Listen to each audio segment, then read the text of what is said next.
İnvestisiya portfeli pulunuzu bir yerdə deyil, fərqli alətlərə bölmək deməkdir. Niyə? Çünki bütün yumurtaları eyni səbətə qoymaq risklidir. Birinci qayda diversifikasiya. Pulunuzu yalnız bir şirkətə yox, müxtəlif sahələrə, ölkələrə və aktivlərə yatırın.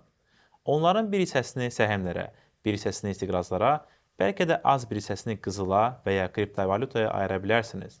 İkinci qayda risk portfelinizi bilin. Əgər gəncsinizsə və uzun müddətli düşünürsünüzsə, daha çox riskli aktivlərə sərmayə edə bilərsiniz. Əgər risk sevmirsinizsə, daha sabit və təhlükəsiz alətləri seçin. Üçüncü qayda, balansı qoruyun. Portfelinizi ildə bir dəfə, neçə dəfə də gözdən keçirin. Bəzən zəhmlər çox qalxır, balans pozulur. Onda bir hissəsini satıb daha sabit alətlərə keçid edin.